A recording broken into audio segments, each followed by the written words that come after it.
On this day in history, we remember the remarkable individuals who shaped our world.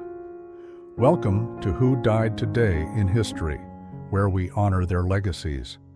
From artists to leaders, their impact lives on. If you find their stories meaningful, like, subscribe, and hit the bell to stay connected. Lance Reddick, a gifted actor known for his commanding presence and deep, resonant voice, passed away unexpectedly on March 17, 2023, at the age of 60. His death was attributed to natural causes, later revealed to be heart disease. Reddick's passing came as a shock to fans and colleagues alike, as he had remained active in his career up until his final days, with several projects still in development. Reddick's death underscored the unpredictable nature of mortality, particularly for Black men in America, where heart disease remains a leading cause of death.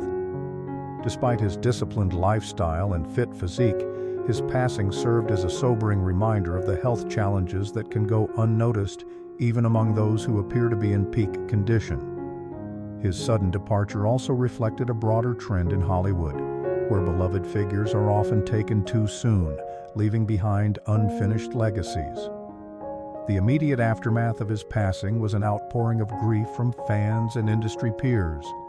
Many remembered him for his iconic roles in The Wire, where he portrayed the no-nonsense Cedric Daniels, and in John Wick, where he brought a dignified gravitas to the role of Charon, the hotel concierge.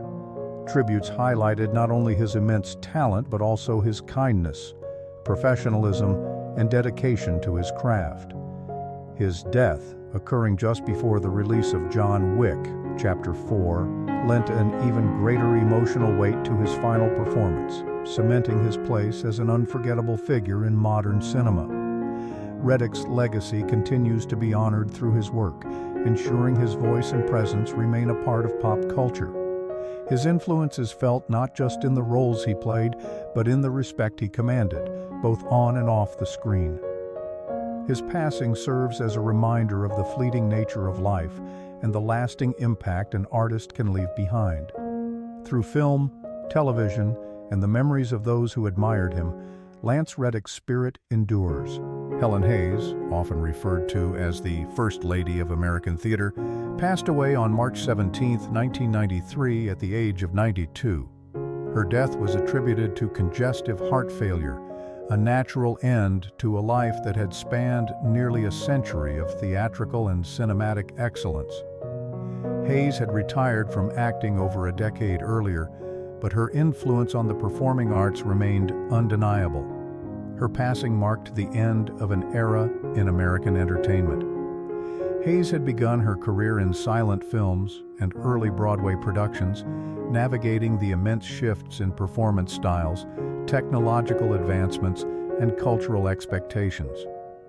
She adapted gracefully to changing times, maintaining relevance through the golden age of Hollywood and into the modern era of television. Her long life and illustrious career reflected the resilience and adaptability required of actors in a rapidly evolving industry.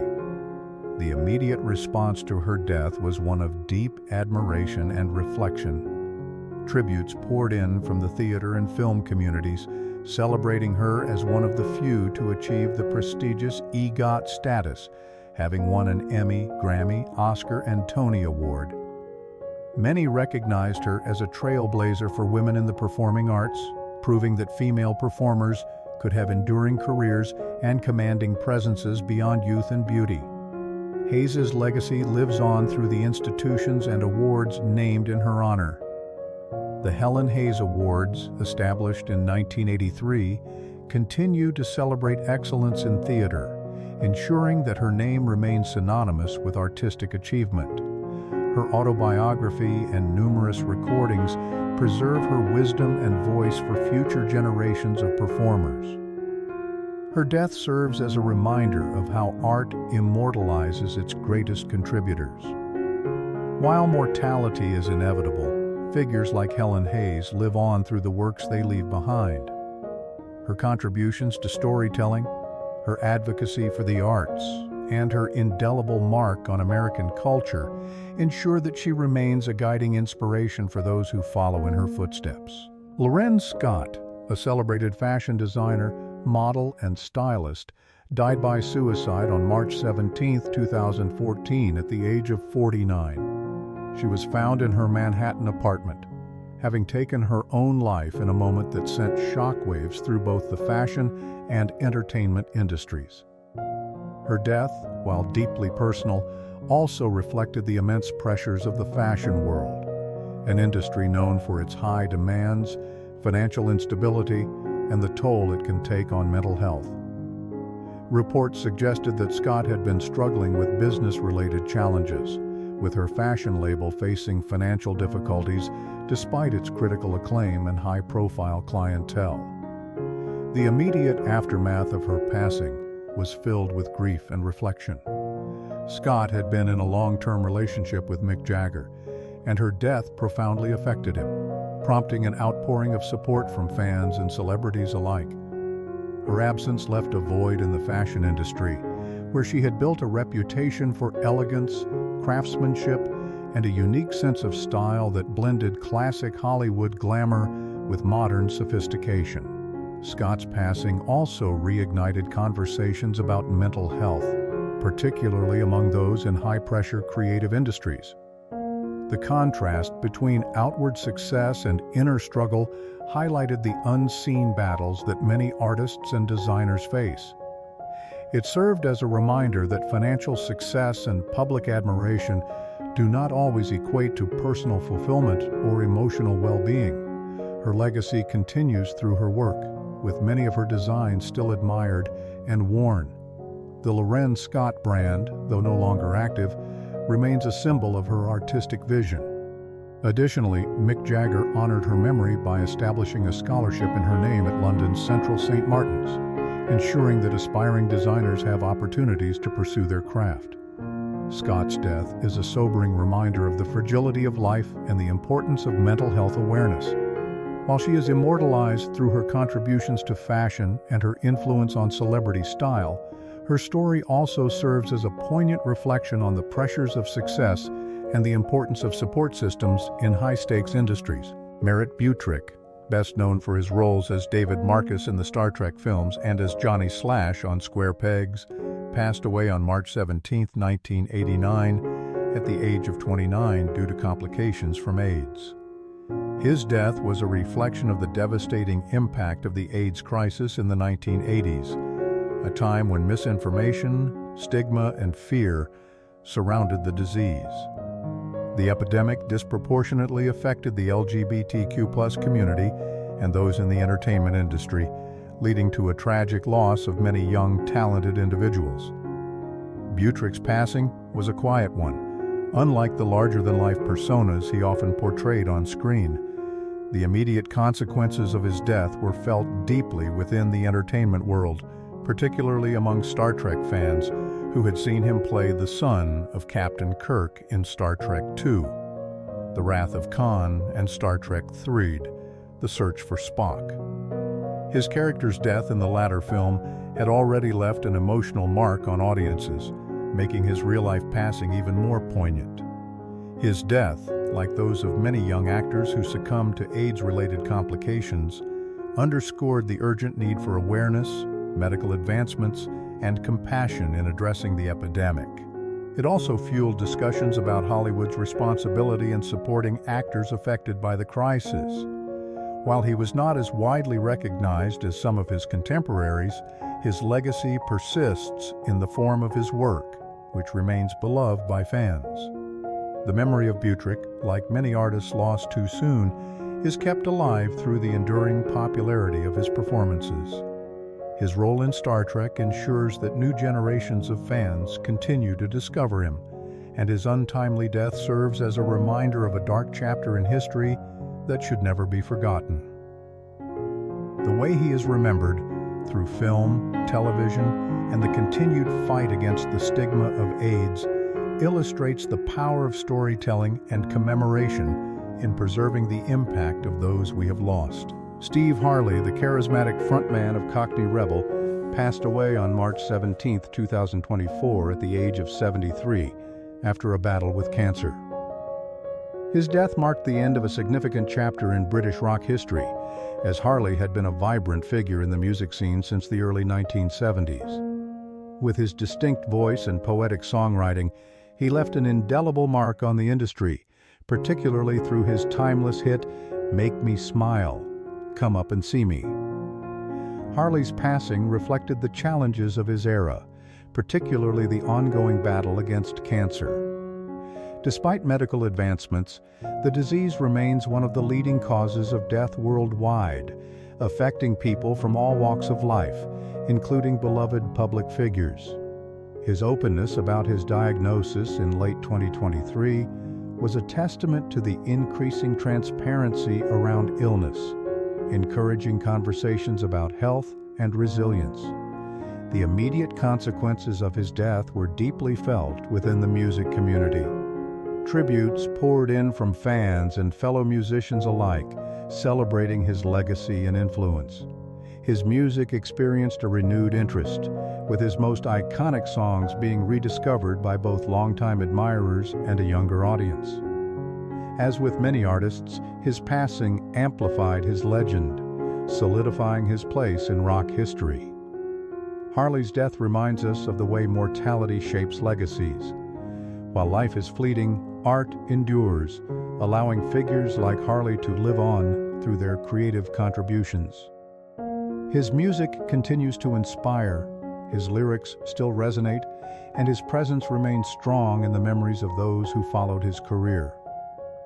Through tribute performances, retrospective albums, and the continued relevance of his work, Steve Harley's influence persists, proving that true artistry defies time.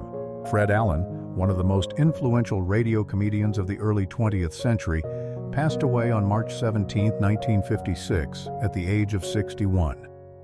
His death was sudden and natural, the result of a heart attack while taking a late-night walk on the streets of New York City.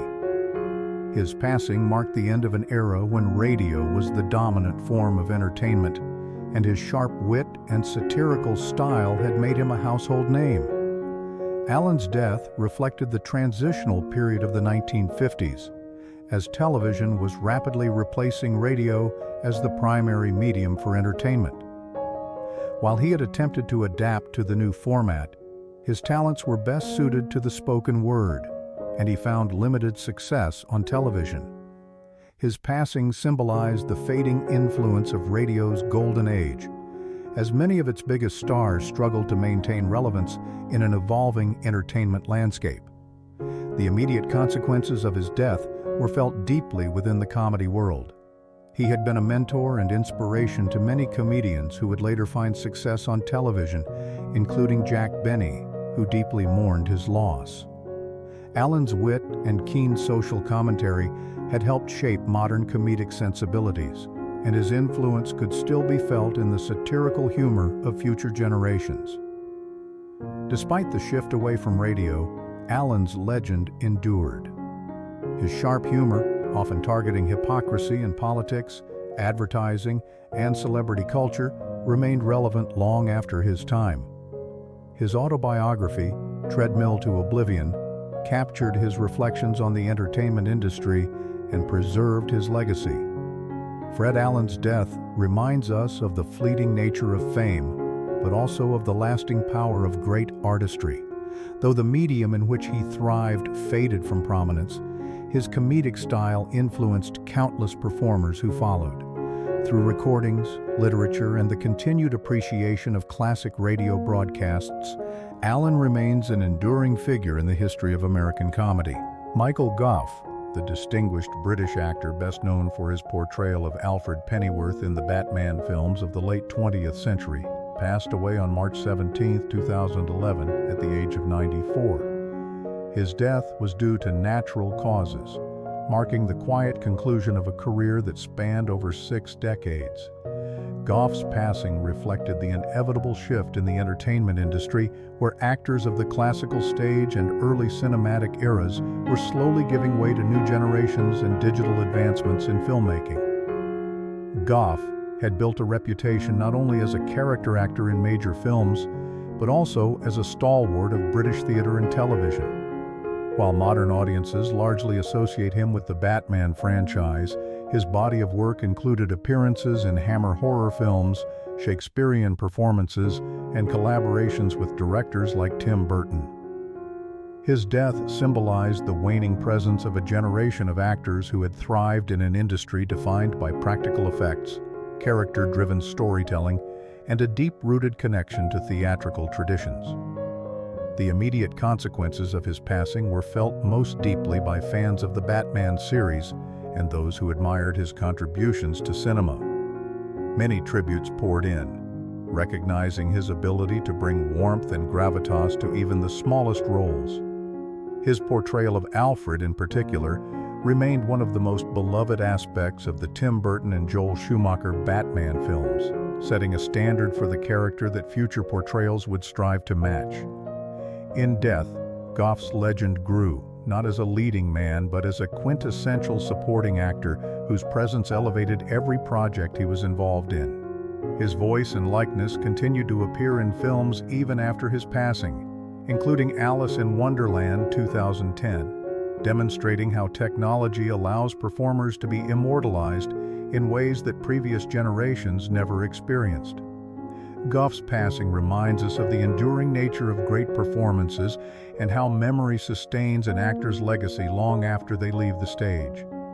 Through film, television, and continued appreciation of his work, he remains a cherished figure in cinematic history, proving that even supporting roles can leave a lasting impact. Lyle Waggoner, the charismatic actor best known for his roles on The Carol Burnett Show and Wonder Woman, passed away on March 17, 2020, at the age of 84. His death was due to complications from cancer, marking the end of a career that spanned television, film, and business. His passing reflected the inevitable generational shift in entertainment, as the classic era of variety shows and early superhero television series gave way to new forms of media and storytelling. Waggoner was a staple of American television in the 1960s and 1970s, embodying the smooth, handsome leading man with a sharp sense of humor. His tenure on The Carol Burnett Show made him a household name, while his role as Steve Trevor in Wonder Woman cemented his place in pop culture. However, his influence extended beyond acting. He was also a successful entrepreneur, pioneering the idea of luxury trailers for film and television sets through his company, Star Wagons. The immediate consequences of his passing were met with an outpouring of tributes from fans and colleagues alike. Many remembered him not only for his on-screen presence, but also for his contributions to the entertainment industry behind the scenes. His impact on Hollywood extended beyond his acting career, as his business innovations helped change the way film productions operated, ensuring greater comfort and efficiency for actors and crew members. In the years following his death, Waggoner's legacy has continued to endure through reruns, nostalgia-driven media, and the ongoing popularity of the Wonder Woman franchise. His work remains a testament to an era when television was transitioning into a major cultural force, blending comedy, drama, and action into widely beloved programming. His passing serves as a reminder of how figures in entertainment shape the industry both on and off the screen. Waggoner's contributions, whether through performance or entrepreneurship, exemplify how creativity and innovation can leave a lasting imprint. He is immortalized not just through his television roles, but also through the practical changes he brought to Hollywood, ensuring that future generations of actors and crews would benefit from his vision. Jermaine Stewart, the American R&B singer best known for his 1986 hit, "We Don't Have to Take Our Clothes Off," passed away on March 17, 1997, at the age of 39. His death was caused by liver cancer, a condition that developed as he struggled with declining health in the years following his peak fame. His passing reflected both the fleeting nature of pop stardom and the harsh realities faced by many artists in the music industry who struggled to maintain longevity in an ever-changing landscape. Stewart rose to prominence in the mid-1980s, bringing an infectious energy and a message of joy to the music scene. His biggest hit, "We Don't Have to Take Our Clothes Off," was more than just a catchy tune. It stood in contrast to the more provocative themes dominating pop and R&B at the time, offering a message of fun and romance without pressure. However, despite his initial success, his later albums failed to reach the same heights, and his career gradually faded from the mainstream. The immediate impact of his passing was largely subdued in the broader music world, as he had already retreated from the public eye by the time of his death. However, among fans and those who appreciated his work, his passing was a reminder of the many talented artists whose contributions are often overlooked as the industry moves forward. His music, particularly his biggest hit, continued to find new audiences, resurfacing in nostalgic retrospectives and being covered or sampled by other artists. In the years since his death, Stewart has been remembered as a symbol of 1980s pop culture, his upbeat and positive message resonating with those who seek a different narrative within popular music. His legacy endures in the way his signature song continues to be celebrated, appearing in films, television, and playlists dedicated to the era. His passing underscores the transient nature of fame and the importance of recognizing artists not just for their peak success, but for the full scope of their contributions. Through music, he remains immortalized as a voice of joy and celebration, offering a reminder of a time when pop music embraced both innocence and exuberance. Fuzzy Haskins, a founding member of the influential funk group Parliament Funkadelic, passed away on March 17, 2023, at the age of 81. His death, though natural, marked the end of an era for the genre and his devoted fans. Haskins, with his distinct vocal contributions, helped shape the psychedelic funk sound that defined much of the 1970s music scene. As a member of the Parliament Funkadelic collective, he played a key role in creating music that pushed the boundaries of sound and culture, blending elements of rock, jazz, and soul with radical social commentary. Haskins' death didn't come as a surprise given his age, but it was still met with sadness by the many who remembered his musical genius and contributions to the genre. His passing underscored the reality of mortality in the music world, where even legends must eventually leave the stage. Yet the legacy of his work continued to resonate. His vocal work on songs like "Give Up the Funk," "Tear the Roof Off the Sucker," and "Maggot Brain" ensured that his contributions to the music industry would not fade. The consequences of his passing, though personal and deeply felt by his family, bandmates, and fans, also highlighted the continued relevance of his music. As with many legendary artists, Haskins' death revived interest in his extensive discography, sparking new generations to explore the Parliament Funkadelic archives.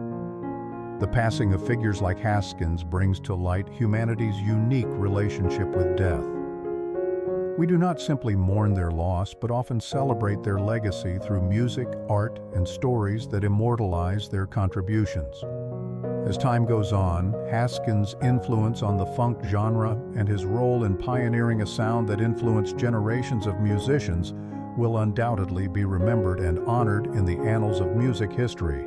Rod Hull, a beloved British television performer, died on March 17, 1999, at the age of 63, in an accident that shocked both the public and his peers. The cause of death was a fall from the roof of his home in Kent, England, as he was attempting to fix an aerial. Hull was best known for his work with Emu, a mischievous puppet bird that became a national icon. His sudden and tragic death, while seemingly a simple accident, reflected the unpredictable nature of life and the vulnerability of even the most charismatic figures. At the time of his death, Hull was still a prominent figure in British entertainment, and his passing struck a chord with the public. The immediate reaction was one of disbelief, as many found it hard to reconcile the death of a man who had brought so much joy to television audiences with a simple yet fatal mishap. His death also sparked reflections on the fragility of life and the sense of mortality that comes with public fame. It was a reminder that the line between the stage and reality is thin, and that the characters we adore are human beings with their own vulnerabilities. Hall's death did not alter the course of history, but it did amplify his legend in the sense that it cemented his place in the annals of television history.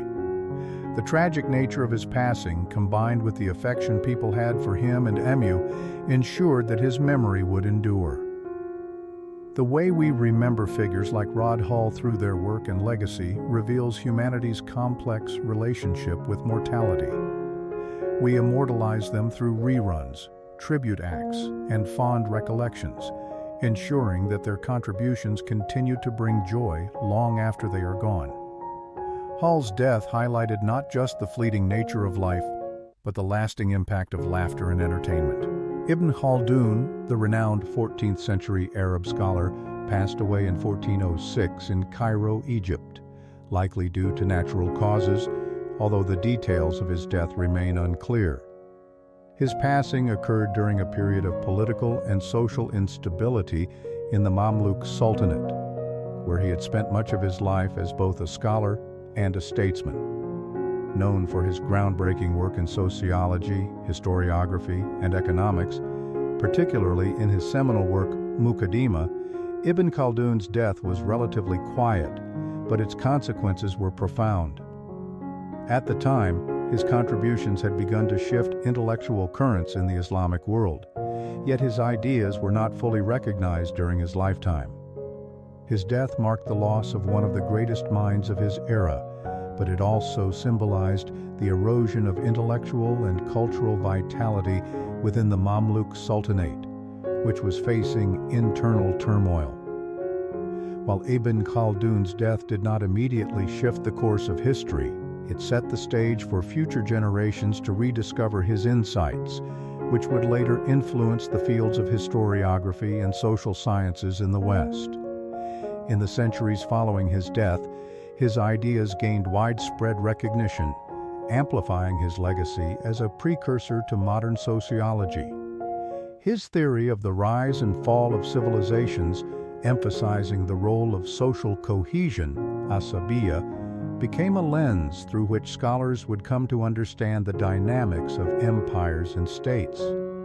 Ibn Khaldun's death did not alter the immediate political landscape, but it immortalized his intellectual legacy, making him a key figure in the study of history and society. This death highlights humanity's relationship with mortality, power, and memory.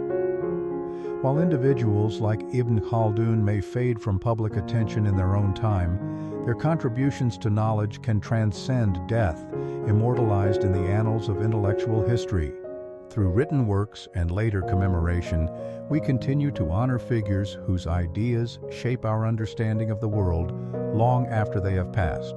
Marcus Aurelius, the philosopher emperor of Rome, died in 180 CE, likely from natural causes, possibly an illness, as he was in his early 60s at the time. His death came at a tumultuous period for the Roman Empire, with ongoing wars on the frontiers and a struggling economy.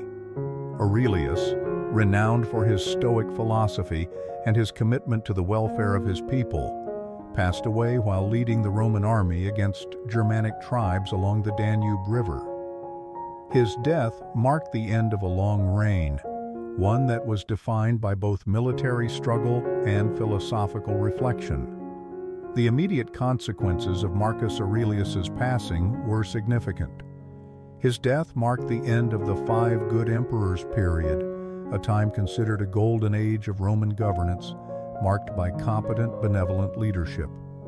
His son, Commodus, succeeded him, but Commodus's reign would prove disastrous, shifting the trajectory of Roman history.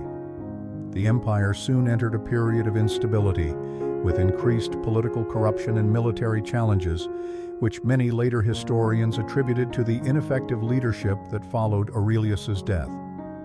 Aurelius's death did not immediately amplify his legend, but over time, his legacy as a philosopher-emperor grew, particularly due to his personal writings, known as meditations. His reflections on Stoicism, virtue, and duty continue to resonate as guiding principles in both leadership and personal ethics, influencing thinkers and leaders throughout history.